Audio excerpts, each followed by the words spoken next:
Katoshka Jelamanto. Kanisa mwabudu Bwana. Ripo sikiri mayanta. Hayo ndio matokeo ya msalaba. Miongoni mwa matokeo ni ibada.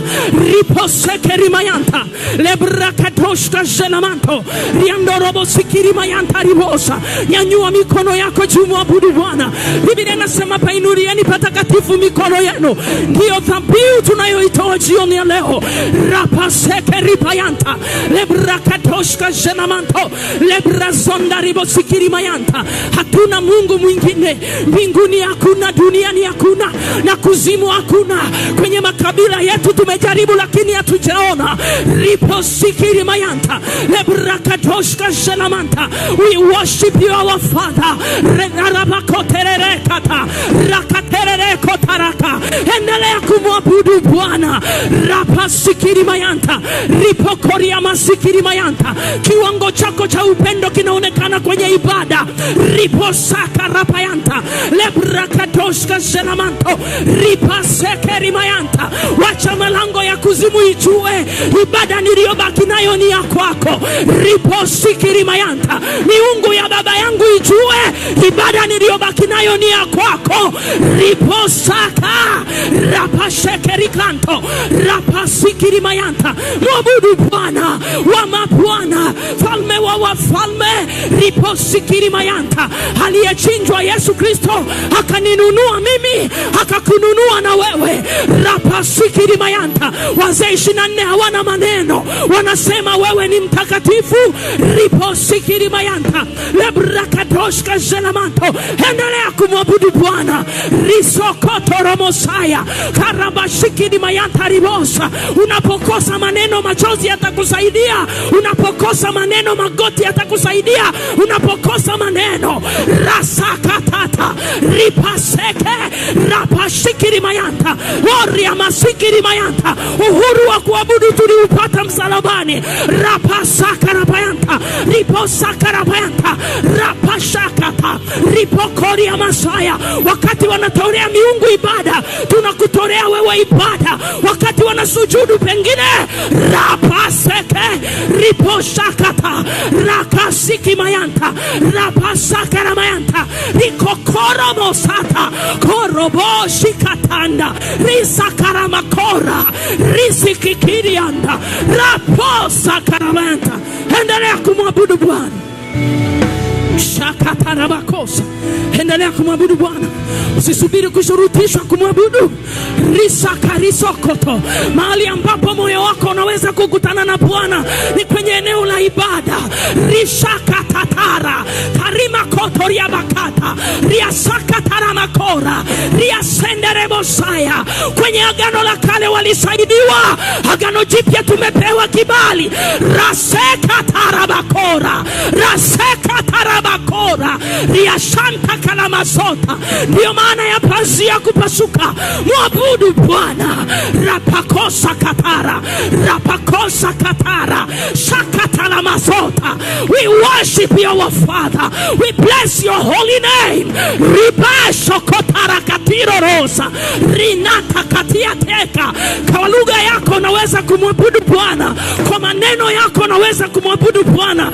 Kwa kabila lako unaweza kumwabudu Bwana. Anasema alichinjwa. Watu wa kila lugha. Rashakatanda. Watu wa kila kabila. Rapakosika. Rapashakata. Rapashekete. Rapashakata. Rapakusi ya mahosi. Kusi ya mahosi. Yashikidi ya kasi ya tata. Rasikitiri ya tata. Shataka sota. Repokosira. Mwabudu Bwana. Ndiye tuliye naye. Ndiye alikulipia damu. Rasokoto. Baba yako haja kulipia. Mama yako haja kulipia. Shakatara makosa. Shatakara makosa. Risakatara. Rasikitiri ya bako. Kandarabokora.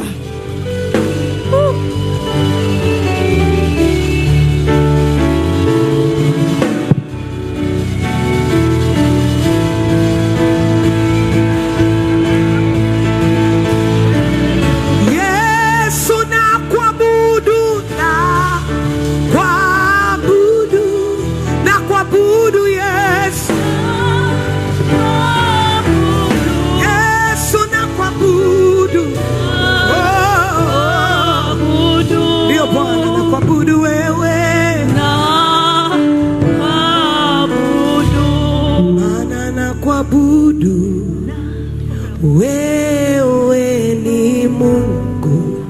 Bwana. Hakuna. Mungu anatembea kwenye ibada ya jioni.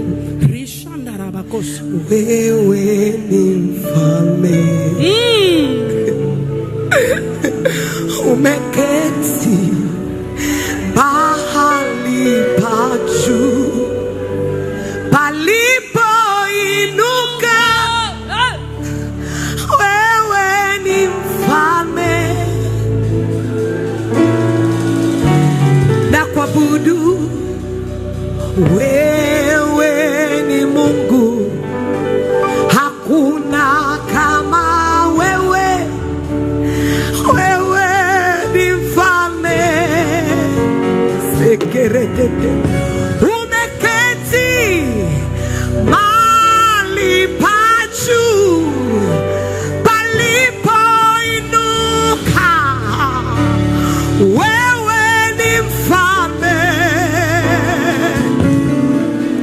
Umeketi mahali pa juu palipo tukuka.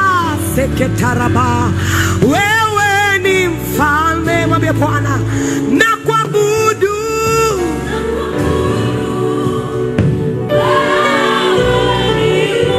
Hakuna kama wewe. Wewe ni mfalme. Umeketi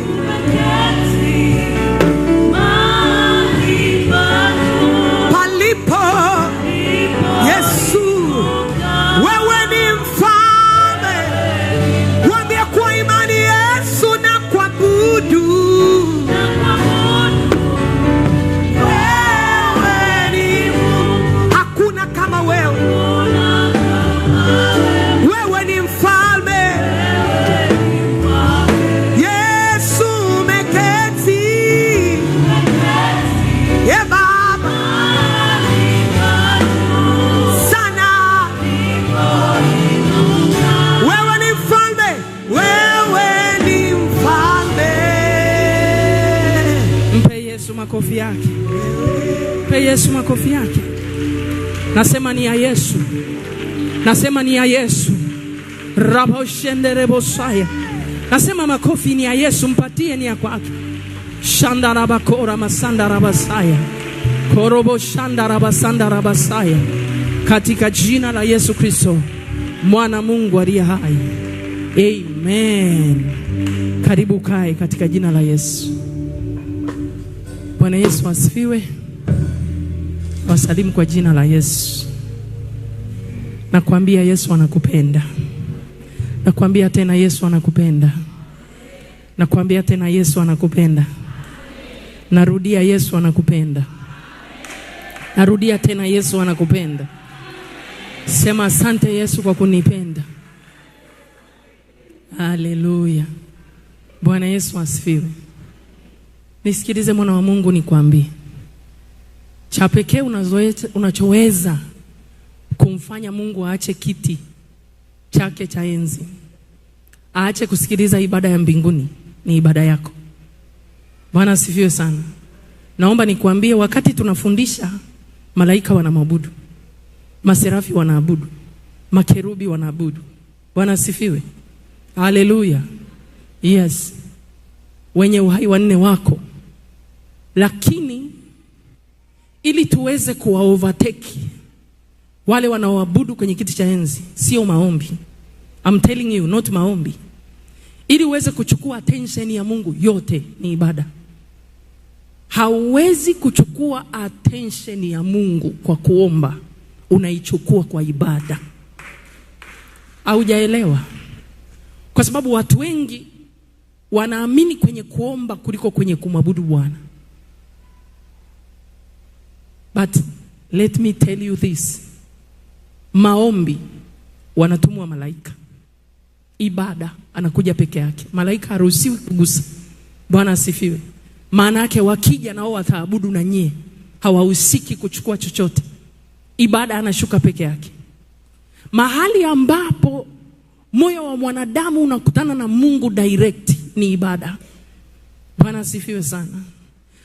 Sikiliza, unaweza ukaomba maombi yako yakazuiliwa. Danieli aliomba 21 days hakuna majibu, yalizuiliwa kwenye anga.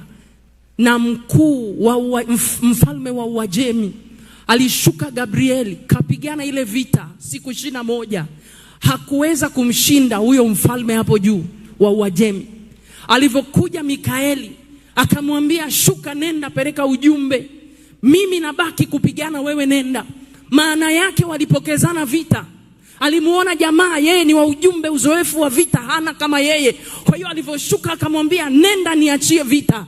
Sikiliza nikuambie, unaweza ukapigana vita ukawa na malaika wa vita, lakini saa ya ibada malaika wa vita hawahusiki, anahusika Mungu mwenyewe. Bwana asifiwe sana. Kwa kifika kipindi cha ibada ukiona unashurutishwa, bado hujajua unayemfuata na unayemwabudu. Bwana Yesu asifiwe sana. Haleluya. Sasa miongoni mwa somo nitakalowafundisha matokeo ya msalaba ni ibada. Kwa sababu sio siku yake, ngoja nipige nukta. Bwana asifiwe sana. Tukijua hilo, hakuna siku utakao uwe mkavu. Kuna watu wanaombaga ni wakavu kuliko vijiti tulivyoviweka vya miba. Umeelewa? Hauna uwepo wa Mungu kwenye maombi yako hata siku moja. Lakini mtu ambaye ni mfanya ibada, moyo wake ni tifutifu kila wakati. Na aina ya moyo ndio unamvuta Mungu mahali. Bwana asifiwe sana. Ukitaka kupondeka moyo ni maeneo mawili tu, ibada, sadaka. Maeneo mawili yanaponda moyo, ibada, sadaka.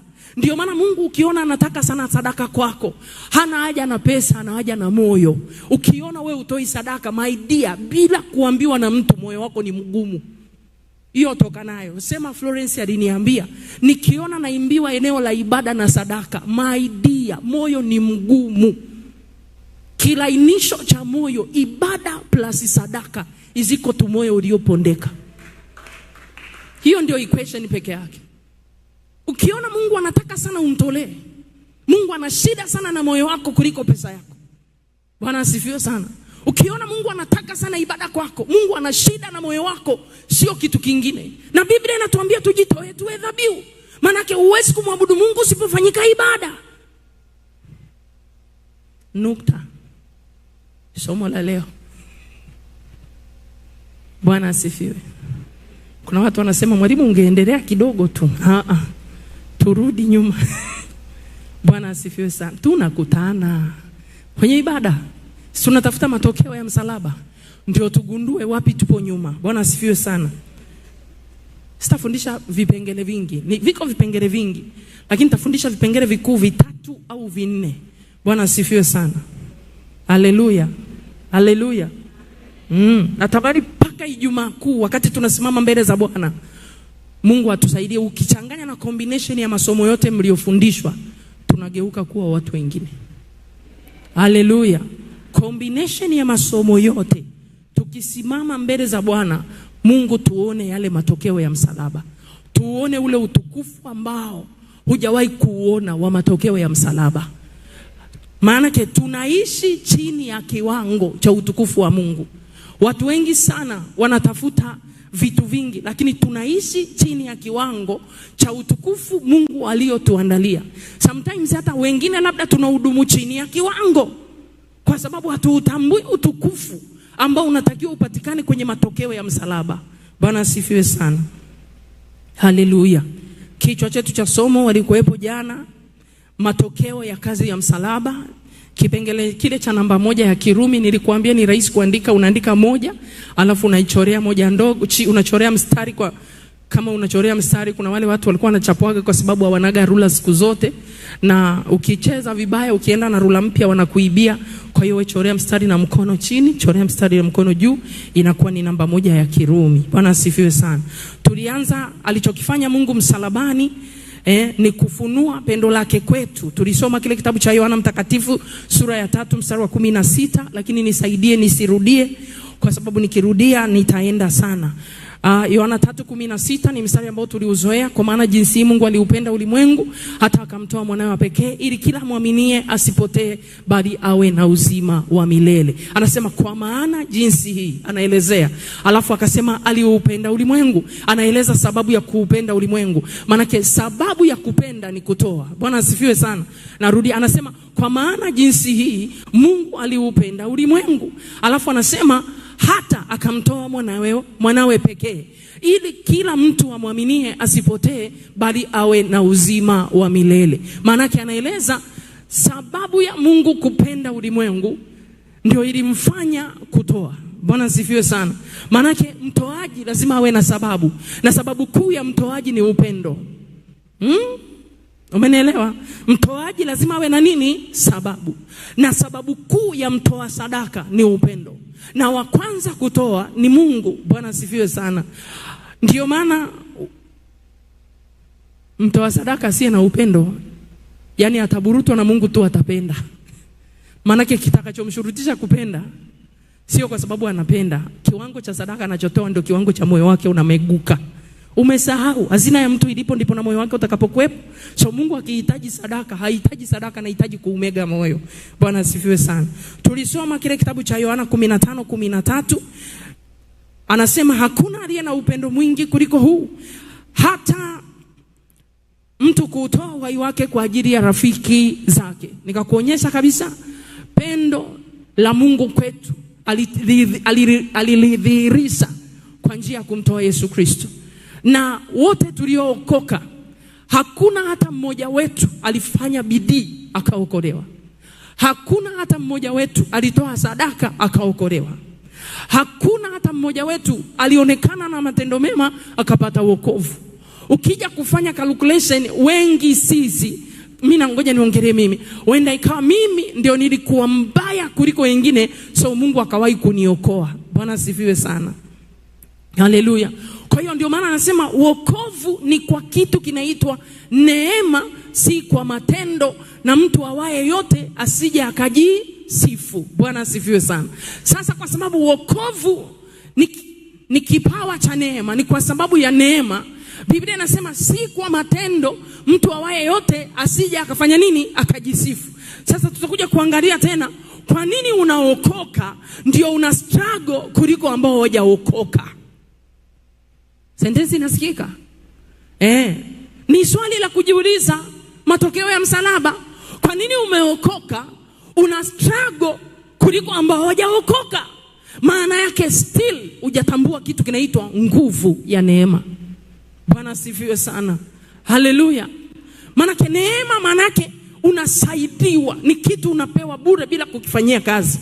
How comes unaokoka lakini ndio maisha yanakuwa magumu kuliko watu ambao hawajaokoka? Maana yake Biblia inatuambia tusichezee neema ya Mungu bure. Umeelewa ninachokuambia? Kuna watu tumeokoka lakini inakuwa kama vile hatujaokoka, na tunaona vita ni kubwa na ni ngumu, kama vile Mungu hayupo tena. Na mwingine anajuta, anasema kabla sijaokoka nilikuwa vizuri kuliko nilivyookoka. Mimi nakanusha leo, nasema sio kweli. Unatakiwa ukiokoka unakuwa vizuri kuliko kabla hujaokoka, kwa sababu ukiokoka maisha yako yote yanatoka kwa Mungu aliye hai. Biblia inasema kwenye Kolosai sura ya 3 kuanzia mstari wa 1, anasema fikirini yaliyo juu Kristo alipo, maana uhai wenu umefichwa pamoja na nani? Bwana asifiwe sana. Kwa hiyo manake unapookoka means hautakiwi kuishi maisha yako, unatakiwa kuishi maisha yanayotoka kwa Mungu pamoja na Kristo. Bwana asifiwe sana. Lakini kwa sababu watu wengi hatuishi maisha kutoka kwa Mungu pamoja na Kristo, ndiyo maana mambo mengi yanakuwa ni magumu. Unapofanya kitu chochote peke yako, ni lazima mambo yanakuwa magumu. Sema amina. Hapo nitakulazimisha useme amina. Ndio maana Yesu alisema hamwezi neno lolote pasipo mimi. Hamwezi nini? Yani pasipo Yesu, not Florence. Pasipo Yesu hamwezi nini? Neno lolote. Jibu sahihi la kuweza mambo yote ni kupitia Yesu Kristo. Hasa utamkuta mtu anatafuta tatizo lake, hayuko na Yesu. Anataka kusolve tatizo lake, hamuulizi Yesu. Maana kumuuliza Yesu lazima uwe na mahusiano mazuri na Roho Mtakatifu. Unapokuwa na mahusiano mazuri na Roho Mtakatifu, ndiye anajua chanzo cha tatizo. Nisikilize katika jina la Yesu. Tatizo ulilonalo huwezi kusolve na mwenzio alivyosaidika. Maana kuna watu wanatatua matatizo mawazo yao kwa uzoefu fulani, alisaidiwa kwa njia hii na mimi nitasaidiwa kwa njia hii. Sikiliza, mwingine akiteseka haimaanishi wewe unatakiwa uteseke ili upate majibu. Shauri yake aliyeteseka. Sisi tunatakiwa neema itupatie majibu. Sema amina. Sasa kwa nini neema haitupatii majibu? Shida kutoitambua neema ya Mungu ambayo ni matokeo ya kazi ya msalaba. Watu wengine tunaishi maisha kama tuko kwenye kipindi cha Agano la Kale. Tunaforce kila kitu kama ni kipindi cha sheria. Hichi ni kipindi cha neema. Bwana asifiwe sana. Haleluya. Haleluya. Ndiyo maana wewe na Ibrahim, wewe ni better than Ibrahim. Sema amina. Kwa sababu kuna mtu anajiona yeye na Ibrahim, yeye amepungua sana. Wewe na Ibrahim, you are better than Ibrahim. Kwa nini? Ibrahim alikuwepo kwenye Agano la Kale. Hakununuliwa kwa damu.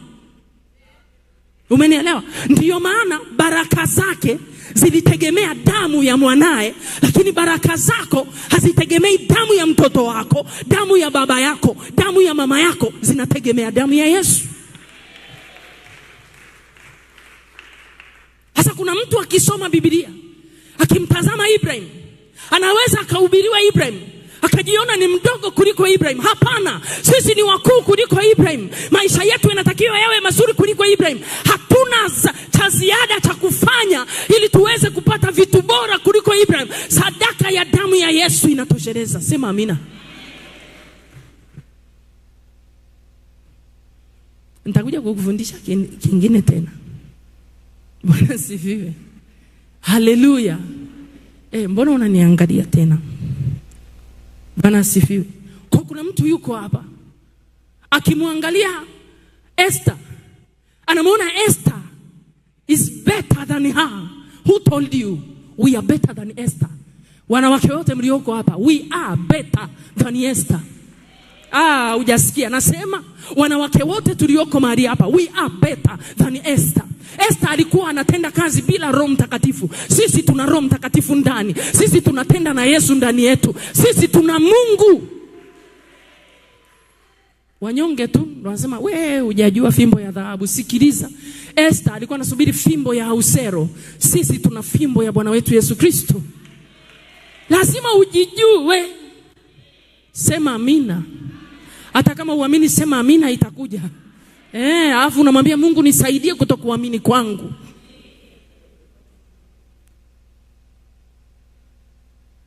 Kuna watu wamteswa kwa sababu mna mashetani. Unateswa kwa sababu hujui. Tuendelee mbele. Bwana asifiwe. Waraka wa kwanza wa Yohana sura ya 3 mstari wa 16 na kutolea revision ya misari tuliyosoma jana, na Mungu anisaidie. Saa 1:32 tutaenda tu. Mwambie jirani tutaenda tu, leo tutamaliza hili somo ili kesho tuanze kipengele kingine. Tulisoma, unaweza kutuwekea tena katika jina la Yesu. Bwana asifiwe. Yaani kuna mtu yuko hapa ni mnyonge. Nani amekuambia Ahasuero ni mzuri kuliko mume wako? Tena wewe mume wako ameokoka na Yesu. Ahasuero hata hakuwa Mkristo. Halafu unamuonea wivu Esther. Eti Esther alikuwa na ndoa nzuri. Wewe una ndoa nzuri kuliko ya Esther. Wewe umeshaenda kwenu ukakaa siku 30 ukaja kutoa sadaka ndo urudi kwa kibali. Sasa yani mnajishushaga. Aisera wewe bwana.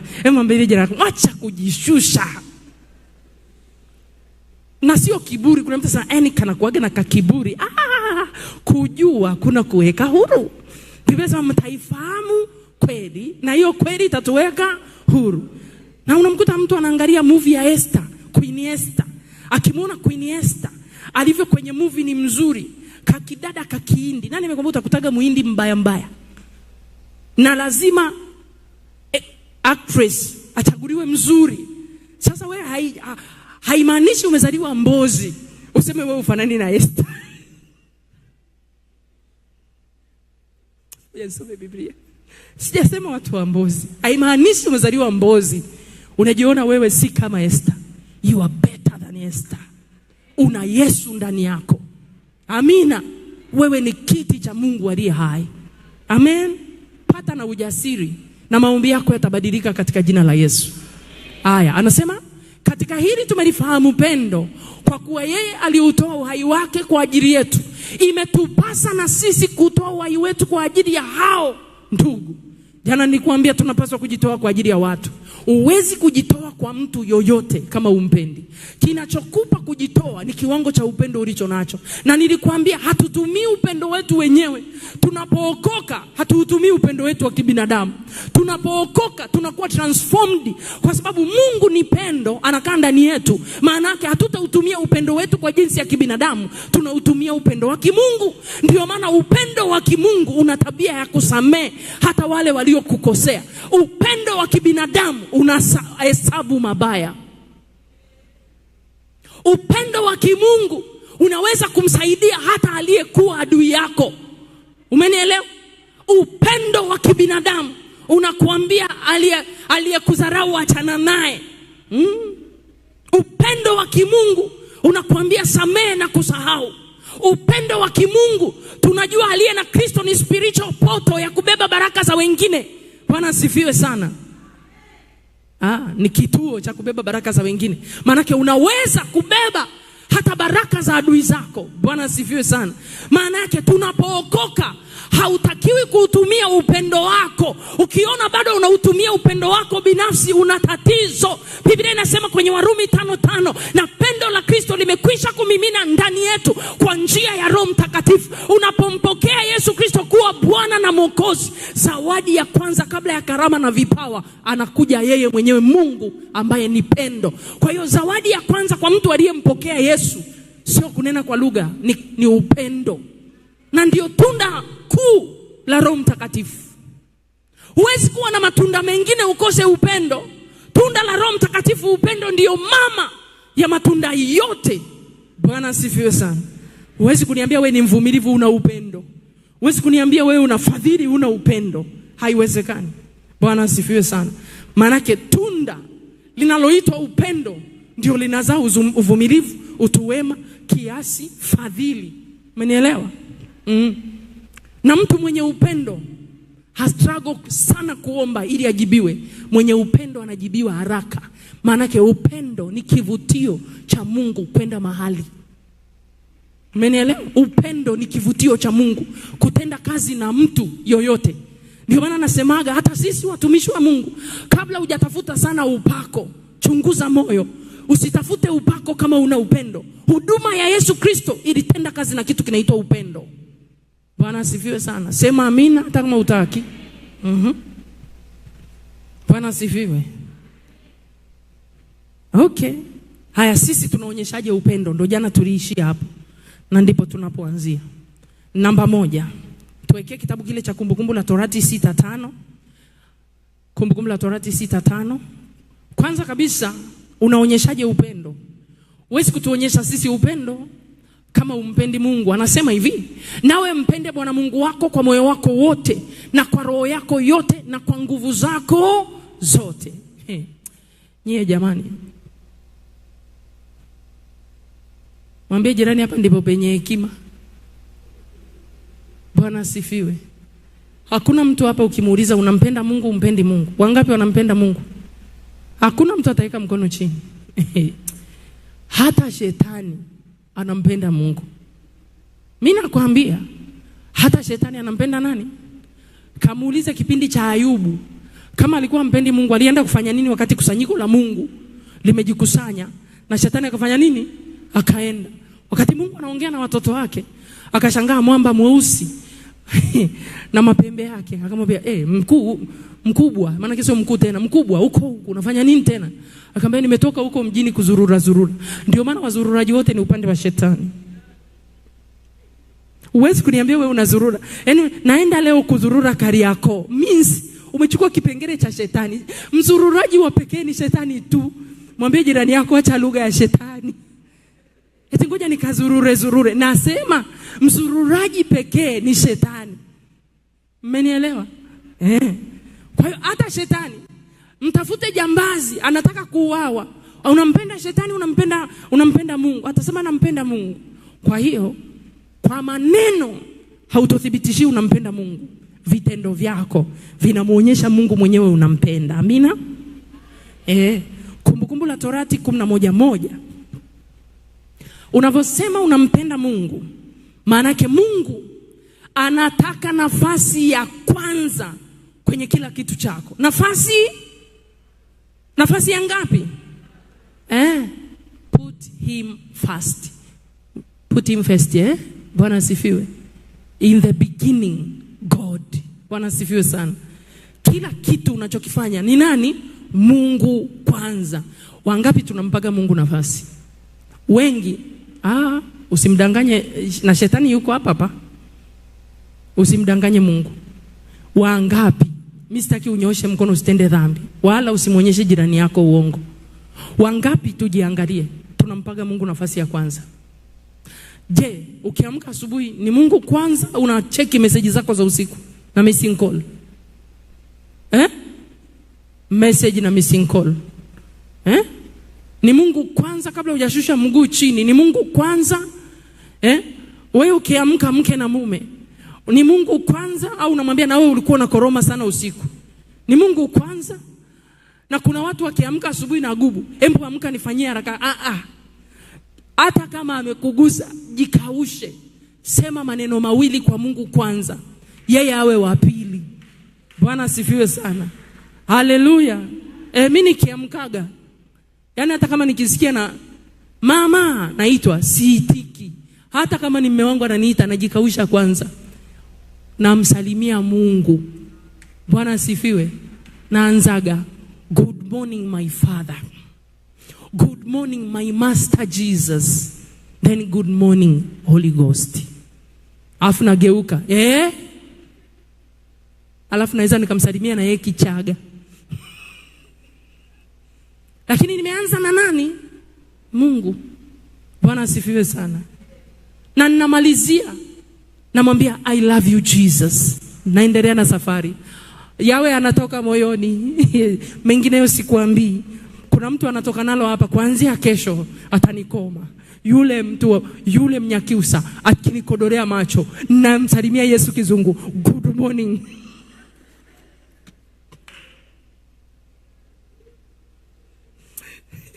Kuna mtu anasema Wanyakyusa tuna nini nawe? Na mbegu yenu. Mimi ni Masai plus Mnyakyusa iziko to Florence. Kwa hiyo usiogope. Kumbukumbu la Torati 36. Sasa kuna watu kuanzia kesho, wababa mtakoma huko ndani. Na hata asiyejua Kizungu utamsikia anamwambia good morning Jesus.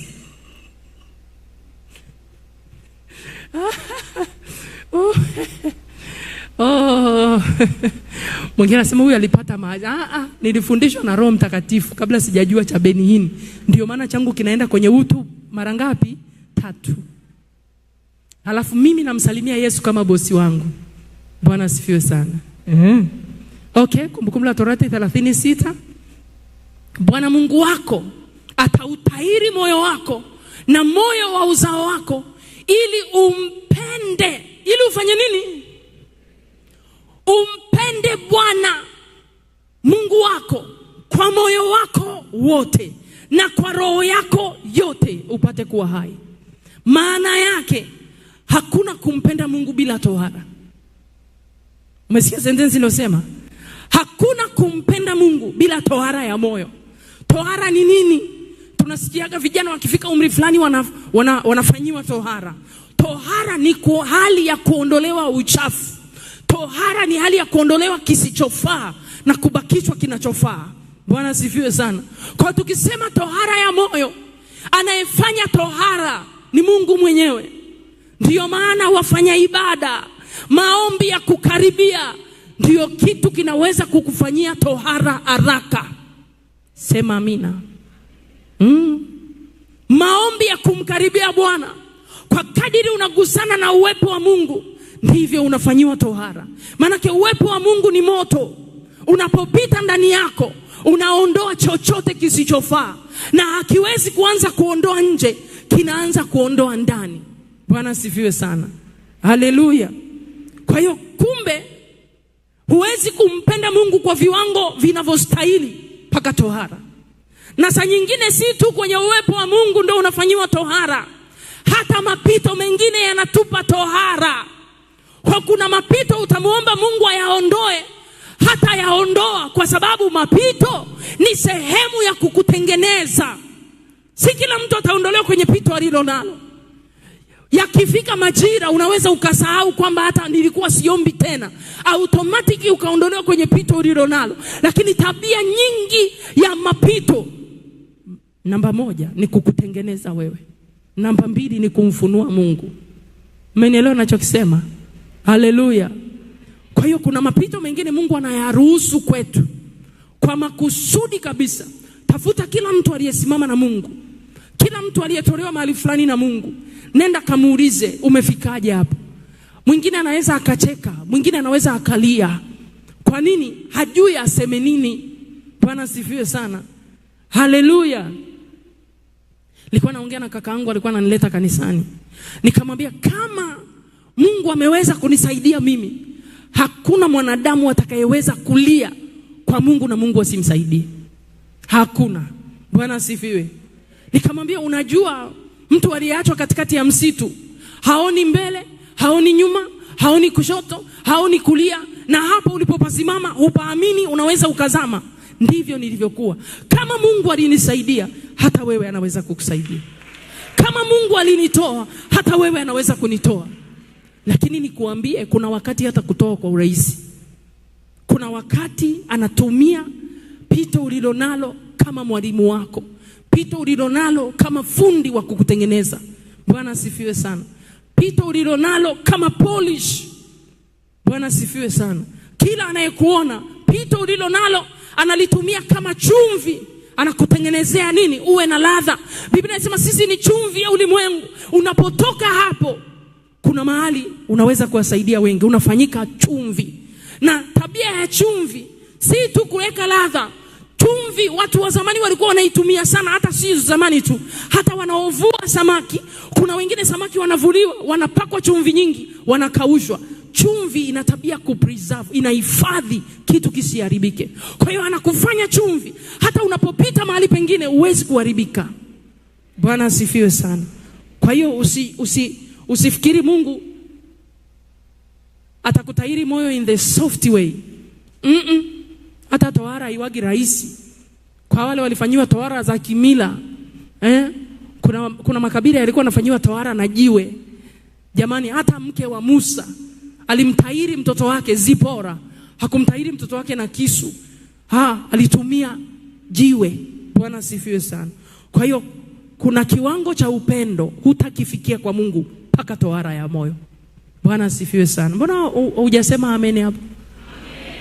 Yaani hiyo hata usipoitika amen, Mungu atakutengeneza tu ili umpende. Na anachagua mazingira. Ni kukupitisha kwenye maji, haleluya. Ni kukupitisha kwenye moto, amina. Ni kukupitisha kwenye tanuru, haleluya. Kila mtu kiwango Mungu anachokutaka ndicho atakachokutengeneza. Ni wewe tu ukubali kujitoa Mungu akutengeneze. Shida sana, watu wengi hawako tayari kutengenezwa na Bwana. Wanafikiri wanaweza kujitengeneza. Si kila ombi utakalojiombea kutengenezwa litakutengeneza. Mapito mengine yatakutengeneza, sio maombi. Amina. Okay. Kwa hiyo upendo wa namna hii ambao unaotokana na tohara ndio Mungu anafanya nini? Anautaka. Sasa ni watu gani wanahitaji tohara? Ni watu gani wanahitaji tohara? Ni watu gani wanahitaji tohara? Kuna watu wameokoka. Namba 1, watu wanaohitaji tohara ni mtu anayependa dunia kuliko kumpenda Mungu.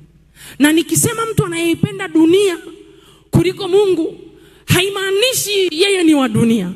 Watu wengi sana wameokoka, lakini wanaipenda dunia kuliko kumpenda Mungu. Haiwezekani kutumikia mabwana wawili. Haiwezekani uipende dunia na kumpenda Yesu at the same time. Haiwezekani. Haiwezekani. Mmoja atazidi, mmoja atapwaya. Sasa kwa mfumo tulionao sasa, kwa maisha tulionao sasa, hata kwa wokovu tulionao sasa, watu wengi wanasema wokovu wetu tumeokoka ni wa kisasa. Yaani wanaichukulia neema kama ni ukisasa. Neema na ukisasa ni vitu viwili tofauti. Narudia, neema na ukisasa ni vitu viwili Neema ni kitu kingine na ukisasa ni kitu kingine. Anasema sisi hatuna wokovu wa ushamba. Ukifuatilia sana ule wokovu wa ushamba ulibeba utakatifu na hofu ya Mungu. Huo wokovu wa kisasa ni wachanganyikeni, si changanyikeni mtaa. Yoyote anaweza kusema ameokoka na yoyote anaweza kaonekana na tabia yoyote. Sio kama unanielewa. Hiyo waraka wa kwanza wa Yohana sura ya 2 mstari wa 15 na 17. Ndio maana kisikusumbue sana. Unamwona mtu yuko kanisani ana matatizo mengi, mwingine hana mapepo, anahitaji tohara. Na unakuta huna pepo lakini zile tabia ni kivutio cha mapepo. Umesikia nilichokisema? Nawaambiaga watu tabia si pepo, lakini tabia inaweza ikawa kivutio cha mapepo. Umesikia sentence inasema? Nasema tabia sio pepo, lakini tabia inaweza ikawa kivutio cha mapepo ndani ya mtu. Waraka wa kwanza wa Yohana sura ya 2, tuwekee chapchapu kuanzia mstari wa 15 na 17. Hapa nataka nisome taratibu. Tuwekee rafiki.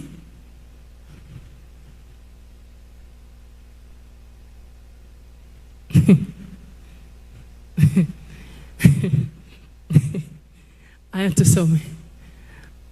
1, 2, 3 anasemaje? Msiipende dunia wala mambo yaliyomo katika dunia. Mtu akiipenda dunia, kumpenda Baba hakuko ndani yake.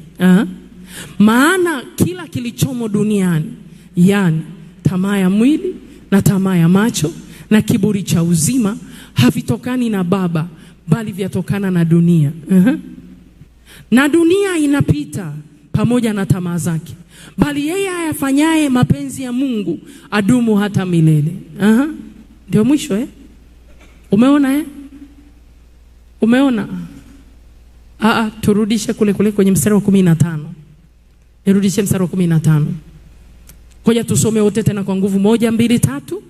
Msipende dunia wala mambo yaliyo katika dunia.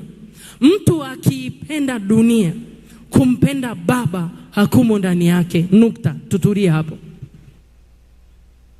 Biblia inakwambia kabisa, ukiwa umeokoka, ukiipenda dunia na mambo yaliyoko kwenye dunia, kumpenda Baba hakuko ndani yako. Yesu anasema mtu hawezi kuja kwangu asipovutwa na Baba. Maana anayekuvuta kwa Yesu sio Yesu, ni Baba anakuvuta kwa Yesu. Haleluya. Kwa hiyo huwezi kuruka ukasema unampenda Yesu usishike vile Baba alivyoagiza.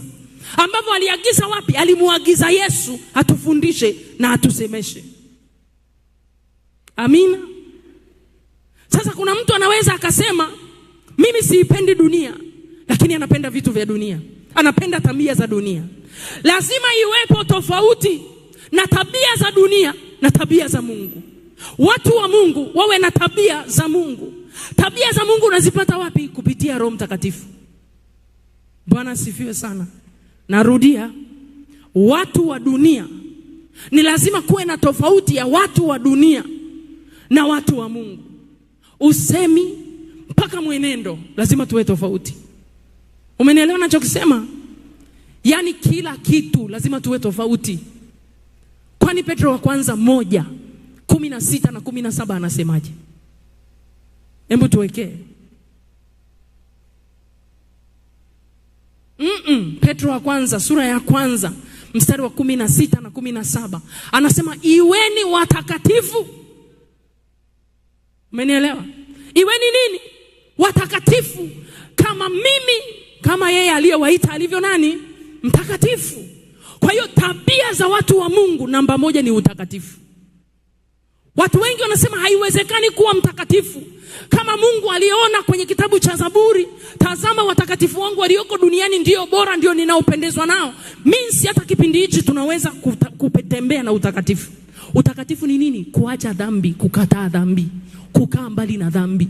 Utakatifu ni kukataa dhambi, kuacha dhambi, kutubu na kuacha na kuamua kuishi mfumo Mungu anaoutaka. Huo ndio utakatifu. Utakatifu sio mimi nitembee kwa kunyata, ni utakatifu. Sio niongee sauti ndogo ndio utakatifu. Kuna watu wanafikiri utakatifu hata mtu mhubiri akihubiri hatakiwi kukemea dhambi. Anatakiwa ahubiri kwa sauti. Haleluya. Semeni Haleluya. Yani anakuwa kama anateseka. Kuna na maigizo hapo. Mimi siwezi. Utakatifu ni kuacha. Ulikuwa una tabia fulani, acha. Nilikuwa mzinzi, nimetubu, nimesamehewa, nimeamua kuacha uzinzi, ninamdelete niliyekuwa nazini naye, naendelea mbele. Nilikuwa mbea, naacha umbea, natubia umbea, ninaachana na magrupu ya umbea, naendelea mbele. Hapo unaanza kwenye tabia za utakatifu. Bwana asifiwe. Rudisha ule mstari. Anasema kwa maana imeandikwa mtakuwa. Hichi mta ni kitendo cha future tense. Future how? Ukimpokea Yesu unafanywa mtakatifu. Nani anakufanya mtakatifu? Roho Mtakatifu. Huwezi kuwa mtakatifu bila Roho Mtakatifu. Anayetufanya watakatifu ni Roho Mtakatifu.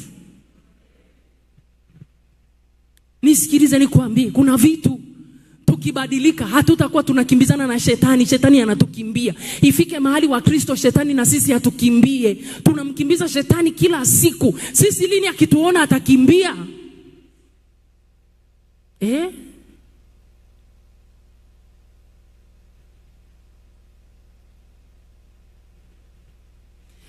Na ukumbuka wimbo wa zamani tulikuwa tunaimbaga tukiwa wadogo.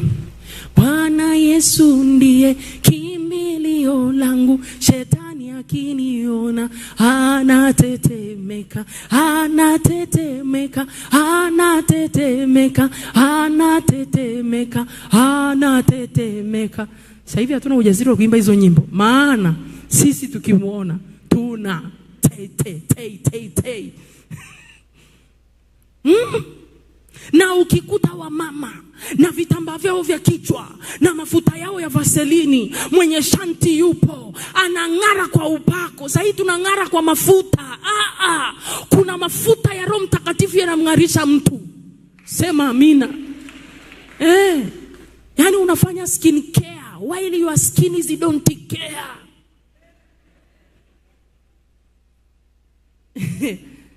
Si ukae na Yesu akutengeneze. Mwingine anasema utakuta hana hizo hela za kufanya.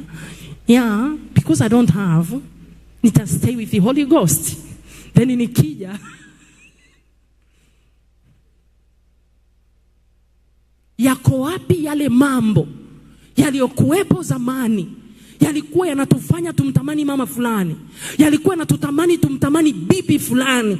Zamani manabii wa zamani, ninaanza kuona wanaotabiri ni wanawake makanisani. Wako wapi wale wanawake waombaji, wanaovaliwa na roho za kinabii, wanaoanza kuomba na kububujika? Wako wapi wale wanawake kwa maombi yao wanaotengeneza watoto wakiwa tumboni? Sasa hii tunafanya kila tunachokifanya, tunachakura kila tunachochakura. Ukifika mahali unaanza kutafuta kuombea uzao. Unaombea uzao wakati wewe ni uzao uliomkataa Mungu. Unachekesha wewe. Yesu akamwambia, enyi nyoka, wana wa nini? Majoka. So majoka yanasiki nyoka abadilishwe. Sikiliza, mtoto wa Mungu ni Mungu. Mmenielewa ninachokisema? Utakuta mtu anasukumia watoto wabadilike, yeye hataki kubadilika. My dear, kiwango chako cha mabadiliko kinavuta mabadiliko kwenye familia yako. No one can change your family. Wewe ndio utaibadilisha nyumba yako. Wako wapi wale wanawake wakikutana wanamlilia Bwana, wanatetemesha mahali? Mi wakati naanza kuokoka, kuna kikundi kimoja cha maombi, nikajikuta nimekuwa naenda cha wanawake maombi ya Jumanne. Wako wapi wale wanawake wa maombi wanajifungia, wanalia kwa ajili ya madhabahu, wanalia kwa ajili ya vijana wasiharibike? Wako wapi? Wako wapi? Wamefia wapi? Sasa hivi mnabaki kusema uzee mwisho, chalinze, wachana na dunia, wachana na dunia. Wazee wamebeba heshima kwenye ulimwengu wa roho. Uzee ni nafasi kwenye ulimwengu wa roho. Sasa huko hapa unasema na uchorea mstari, uzee si utaki. We need it. Mtu kama mimi na utaka uzee wa kiroho kwenye ulimwengu wa roho. Uzee ni nafasi ya juu sana. Waliotulia mbele ya viti vya enzi, wanaomuona Mungu uso kwa uso, wanaoinama na kusujudu, wako wapi? Tuko wapi? Anasema iweni watakatifu Maana imeandikwa, mta, kitendo cha future tense, mta. Saa ngapi mkimpokea Yesu, kijazwa nguvu za Roho Mtakatifu, anayewatengeneza kuwa mtakatifu ni Roho Mtakatifu. Saa hii hauna Roho Mtakatifu, hauhangaiki na Roho Mtakatifu, haumsikilizi Roho Mtakatifu, unataka kukimbiza mapepo. Anayekimbiza mapepo ndani yako ni Roho Mtakatifu. Kiwango cha utakatifu kinaondoa uchafu ndani yako. Huwezi kuondoa uchafu ukiwa mchafu. Utakatifu unaondoa uchafu.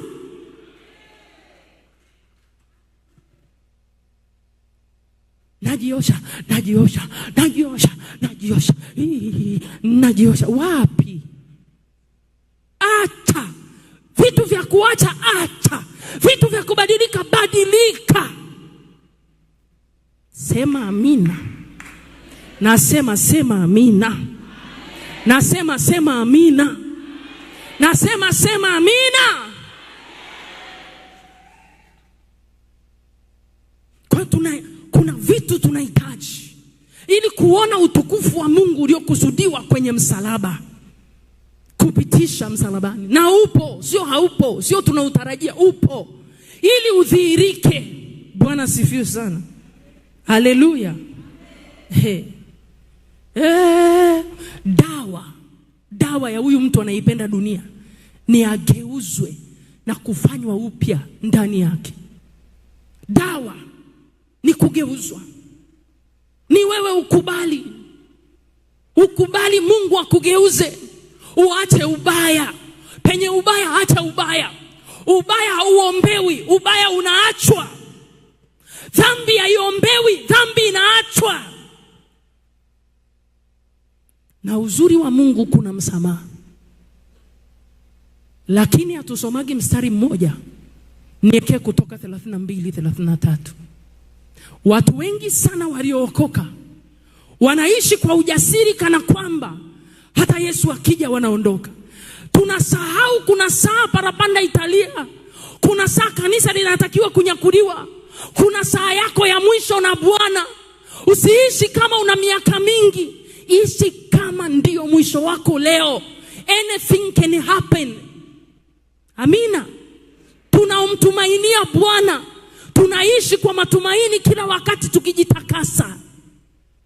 Weka hicho kitabu cha Kutoka 32:33. Nataka tulisome wote kanisa. Bwana asifiwe sana. Kuna mtu anasema nimeokoka, akitenda dhambi anaendelea kung'ang'ania nimeokoka. Ukitenda dhambi ukiwa umeokoka unafutwa kwenye kitabu cha uzima instantly. Sema tu amina. Haya tusome. 1, 2, 3 soma. Mtu yoyote aliyenitenda dhambi ndiye nitakayemfuta katika kitabu changu. Watu wangapi tunakumbukaga hapo? Watu wangapi tunakumbukaga hapo? Unatenda dhambi, unasema uongo, ukirudi unamwambia tu Mungu nisaidie. Na wengine wanatenda dhambi mpaka wanasahau hata saa ya toba akumbuki. Anabaki kumwambia Mungu, wewe wanijua, you know my father, you know me better. If he know you better, kwa nini unafanya hizi dhambi za kumwambia Mungu unajua unanijua? Mwambie Mungu ukweli. Anasema tukiziungama dhambi zetu, yeye ni mwaminifu na wa haki, anatusamee na kutusafisha na udhalimu wetu wote. Kuungama ni kuzisema.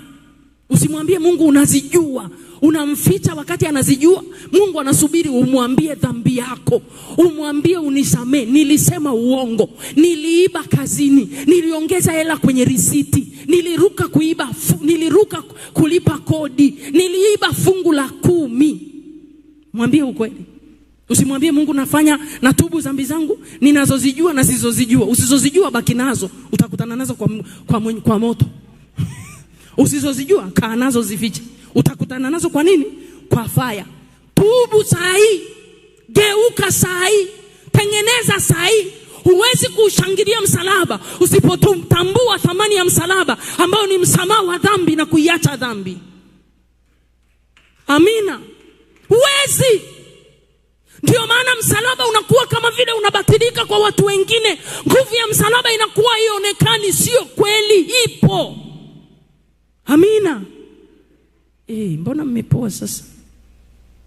Kwani mimi ndio nimekuambia ufutwe? Kwani mimi nimekuambia ufutwe? Umeona huo mstari leo? Umeona kuna ukikosea unafutwa. Na kuna watu wanatenda dhambi wanategeshea jioni. Anajua saa nitaenda kulala nitatubu. Hey, unazoea Mungu kiasi hicho? Nitatubu kanisani. Umesikia mpaka nimekushangaa kizungu.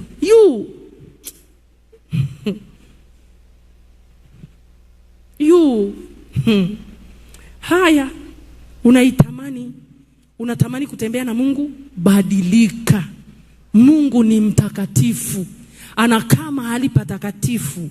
Isaya 57:15. Isaya 57:15 anasema yeye ni mtakatifu. Anaketi mahali patakatifu pamoja na yeye aliye na roho iliyotubu na kunyenyekea. Anasema maana yeye aliye juu, aliyetukuka, akaaye milele, ambaye jina lake ni mtakatifu. Imagine, jina la Mungu tu anaitwa mtakatifu.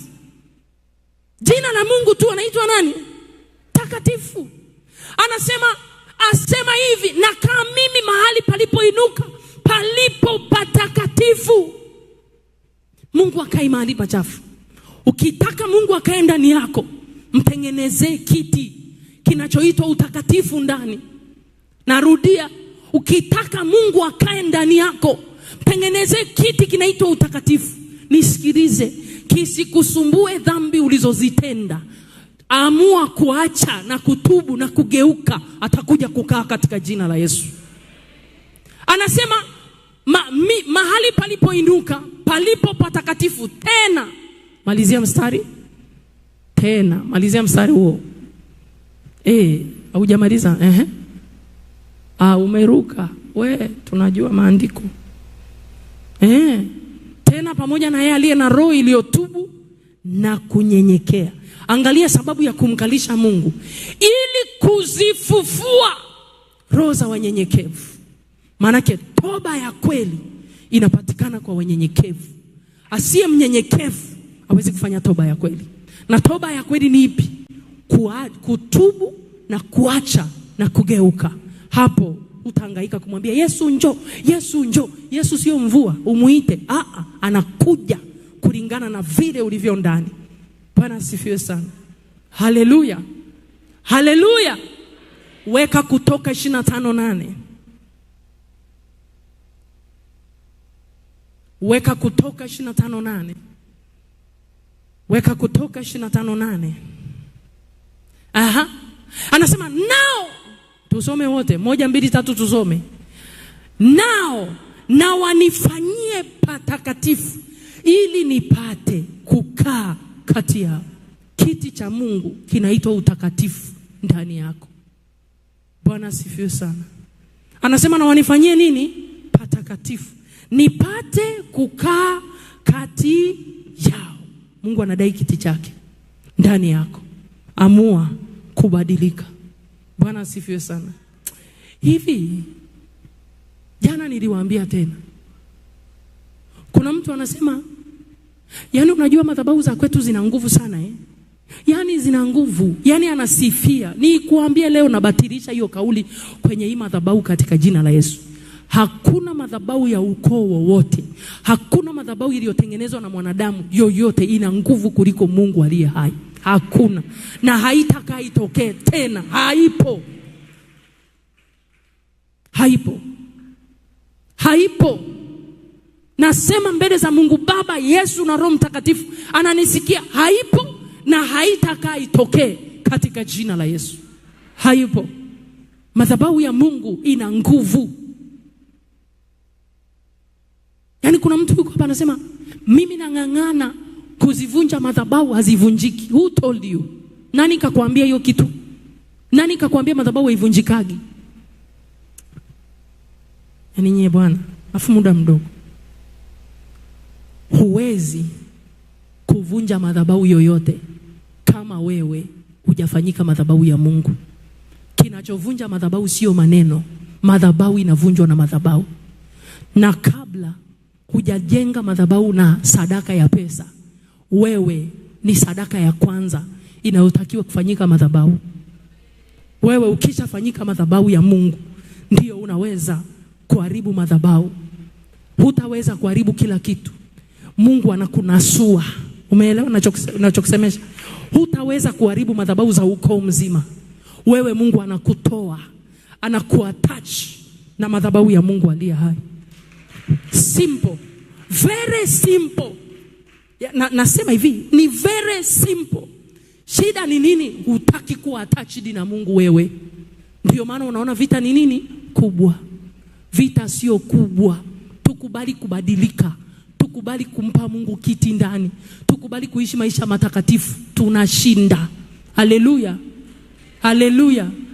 Kuna mtu yuko hapa anasema, hapana, hujajua tu. Asili ya kwetu ni ngumu. Nani amekuambia? Nani amekuambia? Wewe unayeteswa na asili. Ngoja nikwambie hichi kitu ukasiriki. Hakuna asili inayozidi asili ya Mungu aliye hai. Hakuna. Nasema na hii mbele ya hii madhabahu na Mungu aliye hai anasikia. Nisikilize. Shida iko hapa. Unapookoka unang'ang'ana na asili ya kwenu. Tunapookoka automatic. Kilichozaliwa kwa mwili ni mwili. Kilichozaliwa kwa mwili kinachukua asili ya mwili. Kilichozaliwa kwa roho ni roho. Unapookoka tunatakiwa tuchukue asili ya mbinguni. Asili ya mbinguni inaharibu asili ya nje automatic. Shida hautaki kuchukua asili ya mbinguni, unataka kuharibu asili. Unawezea wapi? Automatic asili ya mbingu ndani yako inaharibu asili ya kwenu automatic. Tunakuona unafanana na Mungu, unatofautishwa na miungu automatiki.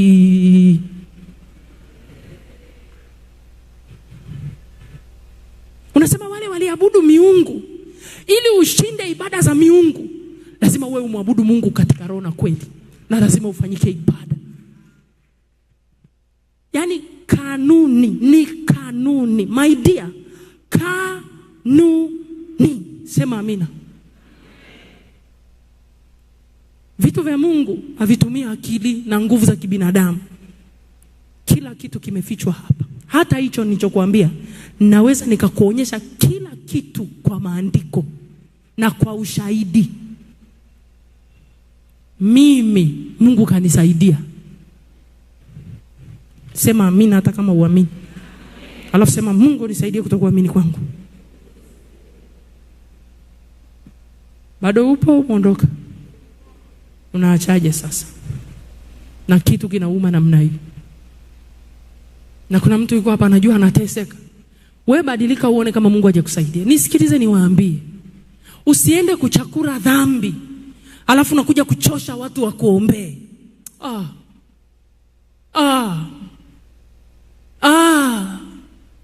Acha kwanza. Mwambie jirani yako acha kwanza. Mwambie acha kabisa. Unatafutaje msaada kwa Mungu na hutaki kukaa kwa Mungu? Ukiamua kutafuta msaada kwa Mungu, maana yake unategemea kwa Mungu. Kaa kwa mkao kwa Mungu akusaidie, usikae 50-50. Sema amina. Kinachokosti watu wengi, we are not ready kujitoa kwa Mungu 100%. Tunaogopa, sijui kama tunajitoa kidogo, hatuamini tuna withdraw. Tunajitoa kidogo, hatuamini tuna withdraw. Yani tunarudi nyuma tena. Mungu hawezi kukusaidia. Haleluya. Inaeleweka? Kuna mtu ana swali? Najua mnayo. Yupo? Andika. Utampa mzee wa kanisa, ataniletea, nitakuja kukujibu. Bwana asifiwe sana. Haleluya. Nimemaliza lakini muda umeisha na sijamaliza vizuri. Kwa hiyo mwenye upendo automatiki kambeba Mungu. Nataka tusome mstari wa mwisho kitabu kile cha waraka wa Yohana sura ya 4:7-21. Nimalizie kidogo. Waraka wa kwanza wa Yohana sura ya 4. Kanisa, kuna vitu tukitengenezeka, yani unatembea kwa ujasiri kwa Mungu kuliko chochote. Jitahidi kubadilika, na sio ya kujitahidi, unasaidiwa na Roho Mtakatifu. Umeelewa? Ukishasaidiwa na Roho Mtakatifu ukibadilika, unabeba nguvu za Mungu. Kiwango cha nguvu za Mungu ndani yako kinaondoa uharibifu mkubwa sana kwenye maisha yako. Haleluya. Yaani wengi hawapo tayari hivyo. Hebu ifike mahali sio unafunga kwa ajili ya majini tu. Funga, mwambie Mungu nakukaribia, nitengeneze, nibadilishe, nitairi. Mimi nina maombi namwambiaga Mungu, nibadilishe. Sio watu waone nimebadilika. Mimi sina haja kukuimpress wewe. Hata ukiniona sijabadilika, haina shida, ni wewe. Lakini namwambiaga Mungu, nibadilishe kwa ajili yako. Nibadilishe kwa ajili ya ufalme wako. Nibadilishe kwa ajili ya mapenzi yako. Watu waone wasione ziaptu wao. Lakini ninachokitafuta ni kwa ajili yako. Ufalme wako. Ukinitaka saa yoyote nipatikane. Ikifika saa yangu ya kunichukua niwepo. Achana na kufurahisha watu. Achana na kupendeza watu. Achana na kuigiza. Weka maisha yako kwa Mungu 100%. Watu wakuelewe wasikuelewe, tafuta Mungu akuelewe kwanza. Watu wakujue wasikujue, tafuta Mungu akujue kwanza. Mweke shetani pembeni, mwambie shetani, from today onwards, step aside. Mimi na Mungu, utaondoka peke yako. Nakwambia akikukuta unaomba ataondoka. Akikukuta unasoma neno ataondoka. Akikukuta umeamua kuacha dhambi ataondoka. Haleluya.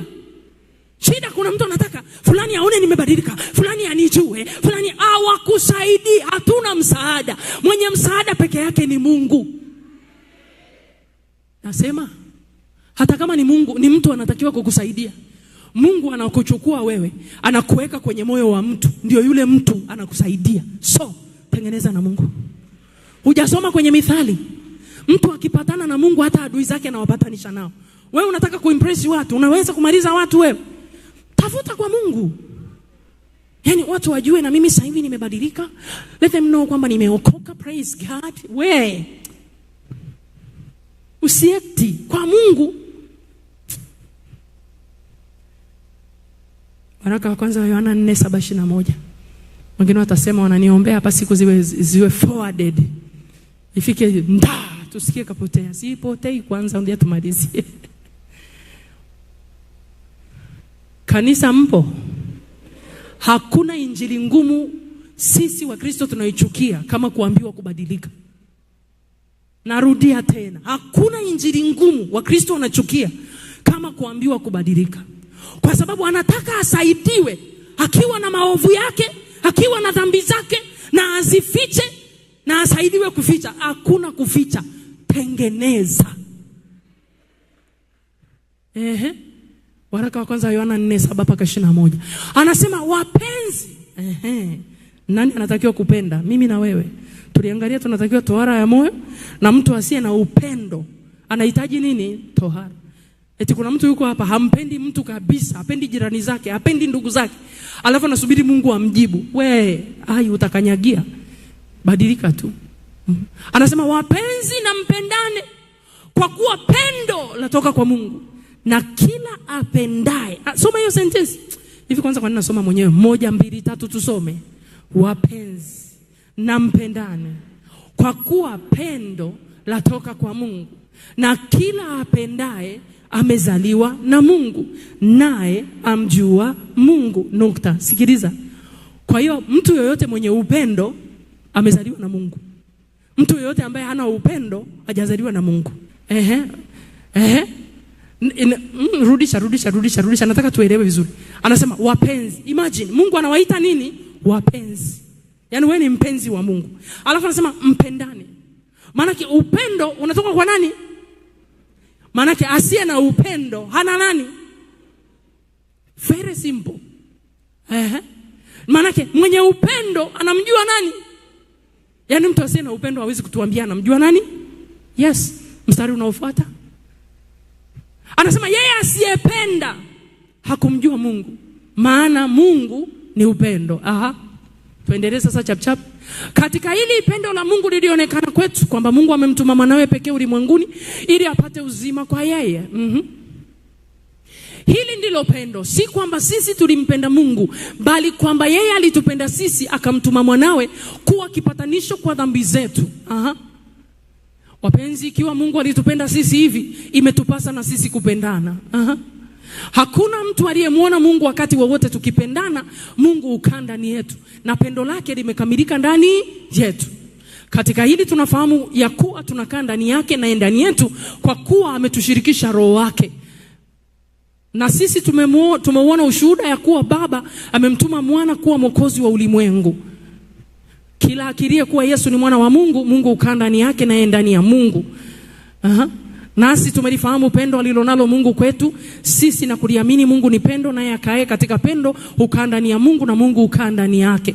Katika hili pendo limekamilishwa kwetu ili tuwe na ujasiri katika siku ya hukumu, kwa kuwa kama yeye alivyo ndivyo tulivyo na sisi ulimwenguni humu. Katika pendo hamna hofu, lakini pendo lililo kamili ulitupa nje hofu, kwa maana hofu ina adhabu na mwenye hofu hakukamilishwa katika pendo. Sisi twapenda kwa maana yeye alitupenda sisi kwanza. Mtu akisema, hii tunasoma wote 1, 2, 3, soma kwa nguvu sana. Mtu akisema nampenda Mungu naye anamchukia ndugu yake ni muongo. Kwa maana asiyempenda ndugu yake ambaye amemwona hawezi kumpenda Mungu ambaye hakumuona. Na amri hii tumepewa na yeye, ya kwamba yeye ampendaye Mungu ampende na ndugu yake. Amina. Haya. Tuko hapa. Sitaki mnyooshe mikono. Watu wangapi tuko hapa kwenye familia hatuongei na ndugu zetu? Jibu tu, wengi au hawapo? Watu wangapi? Biblia inasema hivi, ukija kutoa sadaka, kama kuna mtu umekosana naye, maana ukifika hapa ukikutana na chombo, wacha kimbia kapatani. Ukimaliza njoo toa sadaka. Maana yake hata kuna sadaka za watu wengi hazipokelewi kwa sababu hawapendani na ndugu zao. Umesikia ndicho kisema? Biblia inasema huwezi kumpenda Mungu usiyemwona kwa macho, alafu ukampenda nani? Huwezi kumpenda Mungu usiyemwona kwa macho, alafu ukamchukia nani? Ndugu yako. Sasa kuna watu wangapi hapa wanachuki? Kaini alimchukia ndugu yake na akamuua. Nilikuwa nafundisha mahali nikawaambia, mtu yoyote mwenye chuki nyuma yake ana roho ya mauti. Narudia, mtu yoyote mwenye chuki, yeyote unayemchukia mtu, hata kama unaomba kama mashine, ndani yako kuna kitu kimejificha kinaitwa mauti. Chuki imebeba mauti. Kitendo cha kumchukia mtu, ndani yako una mbegu ya mauti. Chuki ni ya shetani, sio ya Mungu. Mauti ni ya shetani. Kaini alimuua ndugu yake, si kwa sababu ndugu yake ni mbaya, ni kwa sababu ni mwema. Ni kwa sababu alipendwa, sadaka yake ilipokelewa na Mungu. Tuna watu wengi ambao tumejitengenezea uadui kwao, si kwa sababu tumewakosea, kwa sababu una kitu tu kizuri ambacho kinaonekana kuliko cha kwake, anakuchukia automatiki. Yani kitu cha kwako kizuri kinakutengenezea uadui na watu usiowajua.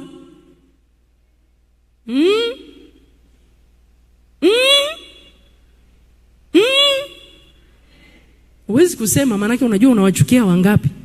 Na huko hapa unamwambia Yesu nakupenda. Kiwango chako cha kupenda wengine ndicho kinaamua upendo wako kwa Mungu. Mwenye upendo hashurutishwi kufanya kitu cha Mungu. Mwenye upendo ndio amebeba majibu ya watu wengi. Ukitaka kubeba majibu ya wengi, penda. Narudia, kuna watu wanasik majibu yao, wanatafuta majibu yao. Huwezi kupata majibu yako kama kuna watu unawachukia. Ukitaka majibu, penda watu, takia watu mema, wacha kutaka watu wapate mabaya. Mwenye chuki akikutazama anatamani ufe leo, anatamani uanguke leo. Wiki iliyoisha nina sehemu fulani tunarusha vipengele vyangu vya mafundisho. Mtu mmoja anafanya kazi kama mimi, yuko nchi fulani, akaripoti tu akaunti yangu ikafutwa, ikawa bandi. Nimeangalia, why? Nimekosea wapi? Mtu mmoja akanisaidia kutrace, akaniambia mtu fulani ameiripoti, imekuwa bandi, haupo. Niliumia. Roho Mtakatifu akaniambia nyamaza, usiumie, hakuna aliyekutangaza huko, ni mimi. Nimeweka tena sasa hivi imepitiliza viwango. For these 4 days imefikisha watu zaidi ya 10,000 na ilifutwa ina siku 4.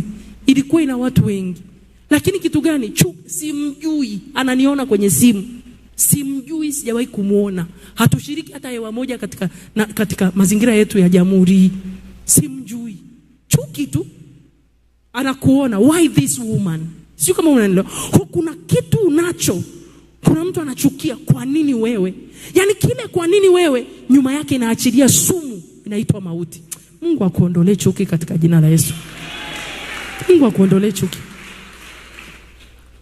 Usikemee pepo kama una chuki. Huwezi kumtoa pepo wakati wewe una chuki. Huwezi kukemea majini wakati una chuki. Tengeneza moyo wako katika jina la Yesu. Amina. Kwa nini tuchukiane? Kwa nini umchukie ndugu yako? Sisi ndio kimbilio la wengi. Watu wakikuona wamemuona Mungu. Usitake kuficha vitu ambavyo watu wakamuona ibilisi tena. Bwana asifiwe. Na usitake kuabudiwa na ulicho nacho. Usitafute heshima ya kwa nguvu. Kuna watu wamezoea kukriticize wenzao kwenye kila kitu. Si kwa sababu wewe ni bora katika eneo fulani, mwingine sio bora.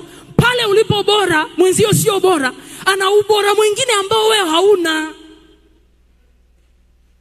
Hata siku moja usitumie nafasi ulionao kuumiza wengine. Usitumie chochote Mungu alichokupa kukandamiza wengine. Usitumie chochote. Unafikiri kuua mpaka ukamwekea sumu? Kumsemea mwenzio maneno mabaya, kuharibu biashara yake. Unasikia yule naye ni mzuri, lakini analeta nguo fulani feki.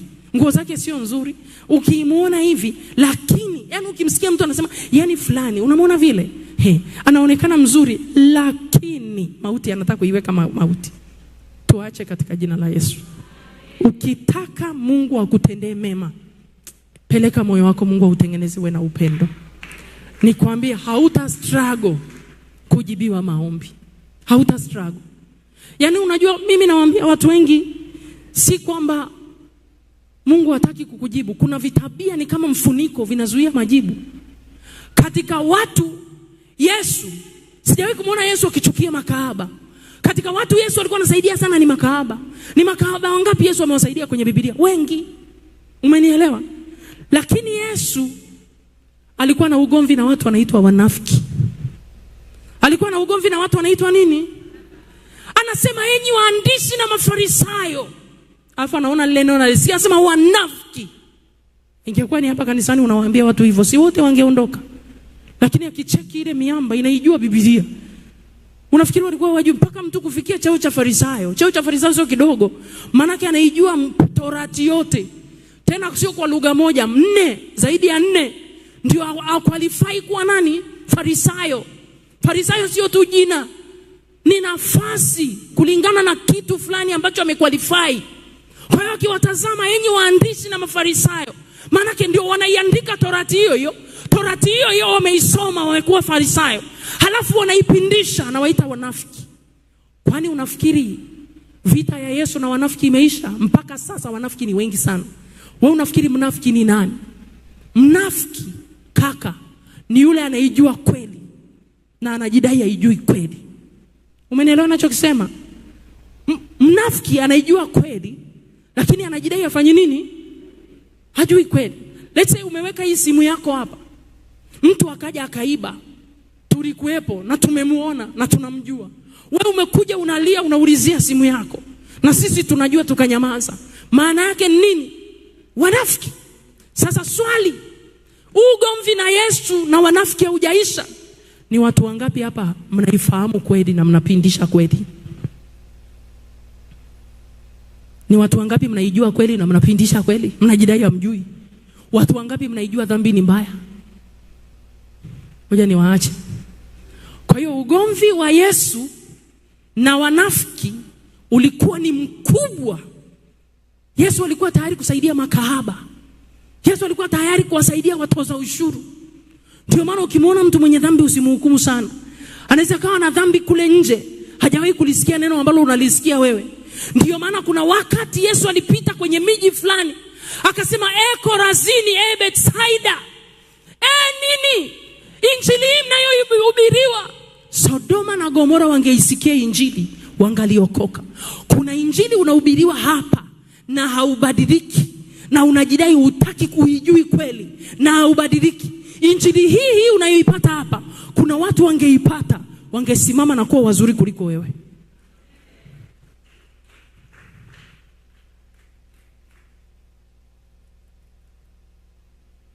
Kwa hiyo ugomvi wa Yesu na wanafiki bado unaendelea hata sasa. Sio kama mnanielewa ninachokisema. Umeshawahi kujiuliza kwa nini alimsaidia Petro? Petro, yani walikuwa wanamuona ana udhaifu kuliko wote, lakini kiwango Petro alikuwa anajitoa ni kuliko hata wanafunzi wengine. Sio kama umeelewa. Hata Yesu alipofufuka, hata kama Petro alikosea na kumkana, Yesu alienda kumtafuta Petro wa kwanza. Kitu gani alikuwa anakitafuta? Ndani ya Petro kulikuwa kuna kitu cha ziada. Anamkusanya Petro, anamwambia Petro, wanipenda? Maana najua aliteleza pale, upendo ukapungua. Petro, wanipenda? Akamwambia ndio Bwana. Akamuuliza mara ya pili, wanipenda? Petro paka akafadhaika, akamwambia Bwana unajua. Yeye anamwambia tulisha kondoo zangu. Petro, wanipenda? Maana yake alikuwa anataka kueliminate kile kitu kilichomfanya Petro amkimbie siku ile usiku. Bwana asifiwe sana.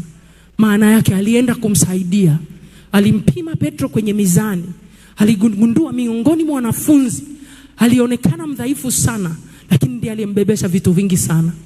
Ujenzi wa kanisa hakuliacha kwa wanafunzi 12, aliacha kwa mwanafunzi anaitwa Petro. Na kanisa linatakiwa kujengwa. Kanisa linajengwa kupitia fundisho. Aliyepewa mamlaka ya fundisho alikuwa ni Petro. Kwa Yesu alivyorudi, aligundua haijalishi udhaifu wa Petro, sahi kuna Roho Mtakatifu. Petro tu akipokea Roho Mtakatifu atakwalifai kufanya mengi. Imagine sisi tuna Roho Mtakatifu na hatumtaki Roho Mtakatifu. Tunajidai hata hatujui ukoje. Sasa ndo utafananisha hiyo shida bado ipo ya kati ya Yesu na Mafarisayo. Tusimame. Na hilo ndilo neno la leo. Na ndipo nimemaliza kipengele. Nilikuwa najitahidi tumalize. Nilikuwa najitahidi nimalize kabisa. Bwana asifiwe. Kuna mahali tunatakiwa tukemea hapo? Kanisa. Kuna mahali tunatakiwa tukemea hapo? Kuna mahali tunatakiwa tuvunje hapo? Kuna mahali pakubwa sana panadai mabadiliko. Mgeukie jirani yako, mwambie kuanzia leo acha unafiki. Mwambie sijakuita mnafiki, lakini acha tu unafiki. Mwambie kuanzia leo acha unafiki. Tutaenda mbali sana.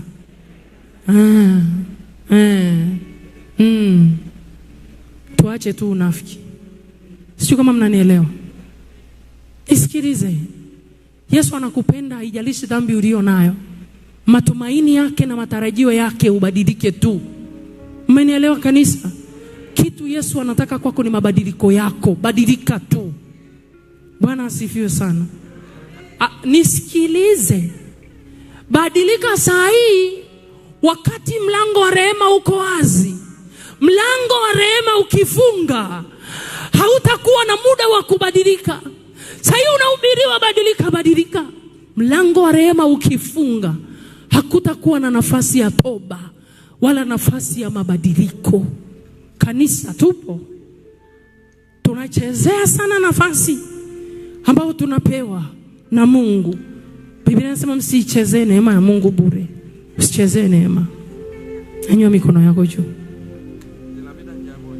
Nataka ukaombe peke yako leo kwa dakika 5 tu.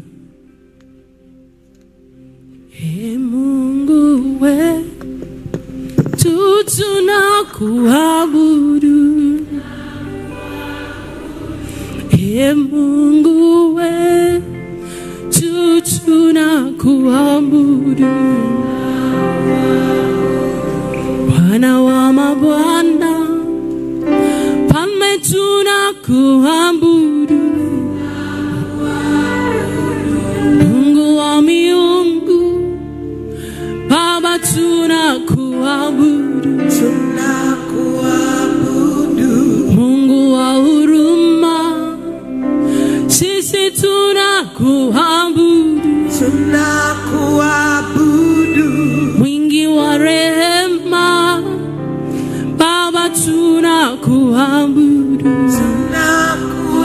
Baba tunakuabudu. Baba tunakuabudu. Baba tunakuabudu. Oh Mungu wetu, Baba tunanyenyekea. Yesu tunanyenyekea. Baba tunanyenyekea.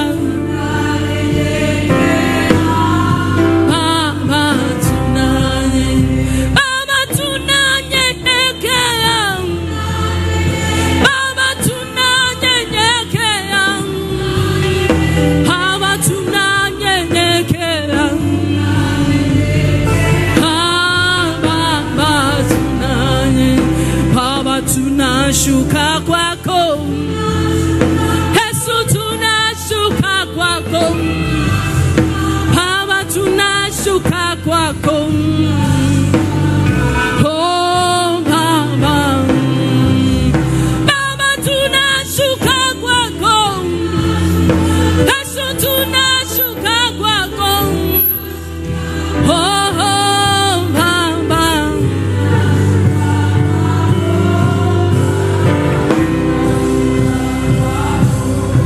nyanyua mikono yako juu. Zima kila kitu, isaidie.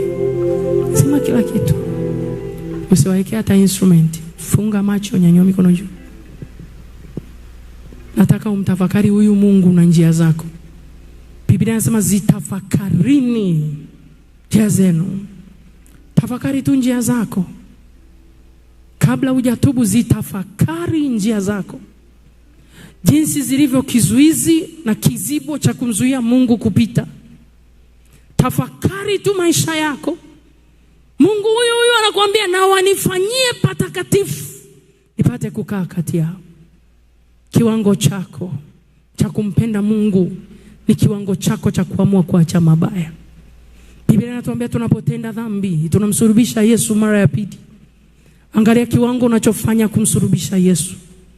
Angalia kiwango unachomrudisha Yesu kila siku msalabani. Angalia kiwango ambacho unamuumiza Yesu na matendo yako. Then tunamwambia Mungu, tunakupenda. Hao nenda mbele za Mungu, tengeneza kwa dakika chache. Mwambie, Baba niko hapa. Niko hapa. Niko hapa. Nakusubiri uombe kwa dakika chache. Nikuongoze sala fupi. Omba mwenyewe dakika chache. Maombi ya toba ya kwenda mwenyewe ni mazuri kuliko ya kuongozwa. Mwambie, Baba niko mbele zako jioni ya leo. Nashuka na kunyenyekea kabisa. Ninajua kiwango ambacho mimi sikupendezi. Najua kiwango ambacho dhambi na makosa yangu yamenitangulia mbele. Ribo shandaraba saya koroboyanta. Nimegundua ambavyo ninakuchukiza. Angalia chuki ulionayo kwa ndugu zako na kwa watu. Hauwezi kusema unampenda Mungu usiyemuona kwa macho. Kachukia ndugu ulio nao. Mwambie, Baba niko mahali hapa, nisamee mtoto wako. Nisamee mimi mtoto wako, nisamee. Nisamee, mwambie ninatamani kuwa mtakatifu tena. Nisamee, nisamee, nisamee, nisamee, nisamee. Yuko tayari kukusaidia. Roho Mtakatifu yuko tayari kukusaidia katika jina la Yesu Kristo. Rabayante lebradoshka lemahanto. Lebradoshka jela kuntele ya makosi ya mahante. Ribakadoshka jela manto ribosa karabayanta. Rikokorobo senderi makosa. Risandira kuria masaka ribosa. Baba, niligundua vita yangu ni kubwa. Kumbe ni dhambi na maovu yangu yanakuwa kivutio cha shetani kwenye maisha yangu. Leo nimeamua kugeuka na kutubu mbele zako. Ribakadoshka jela kadoska kuria basaika. Kuria basaika korobo shikiria masaika. Rikakoria masikiri makodoshka jela manto. Tusamee watoto wako. Tusamee watoto wako. Tusamee. Tusamee Mungu mtakatifu. Rimashandara bakuria masikiri ya basaika. Rikokorobo shantara bakuria masaya. Tusamee Mungu mtakatifu. Tusamee. Tusamee. Turehemu na kutuhurumia. Turehemu watoto wako na kutuhurumia katika jina la Yesu Kristo mwana Mungu aliye hai. Ruhusu damu yako itakasayo katuoshe na kututakasa tena na kutusafisha tena na kutupa nafasi nyingine machoni pako na moyoni mwako katika jina jina la Yesu Kristo mwana Mungu aliye hai. Ndivyo ulivyoagiza tukufanyie patakatifu upate kukaa kati yetu. Bwana tusaidie Bwana, patakatifu ni ndani ya mioyo yetu. Tusaidie Bwana ili tuweze kuishi maisha ya kutubu na kunyenyekea kila wakati. Tusaidie tuweze kukaa mbali na dhambi, kwa sababu Yesu Kristo ulidhihirishwa kuziondoa dhambi. Tuondolee nguvu ya dhambi ndani yetu, kile kinachotusukuma sisi kutenda dhambi tuondolee Bwana, katika jina la Yesu Kristo mwana wa Mungu aliye hai. Na watu wote waseme amina, na tusimame ni waongoze sala hii. Simama kwa dakika moja, chukua na sadaka yako. Chukua na sadaka yako. Kama una miguu unaweza kusimama. Nimepitiliza sana muda na sipendagi kupitiliza muda. Sema Mungu Baba, nakushukuru kwa neema.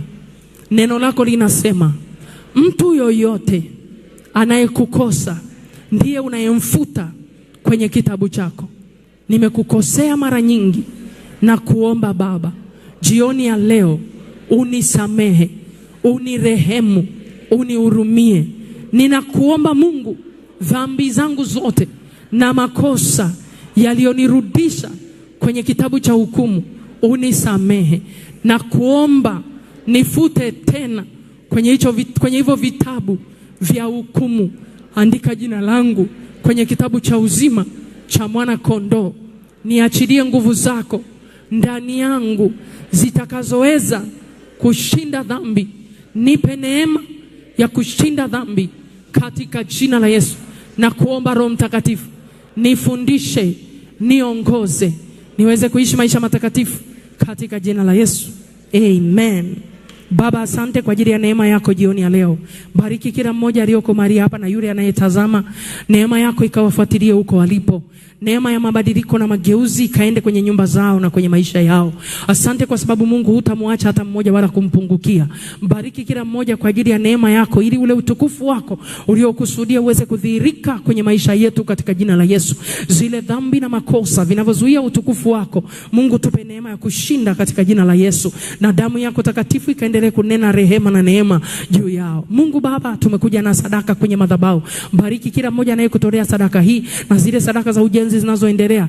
Bwana, mbariki pia kila anaenda kukutolea. Anapoenda kukutolea usimuache Mungu wala kumpungukia. Usimuache akaishi kama mtu asiye na kikao duniani. Kila mmoja ukampe makao yake angali akiwa duniani katika jina la Yesu. Na wote tuseme amina. Amen. Mungu awabariki sana.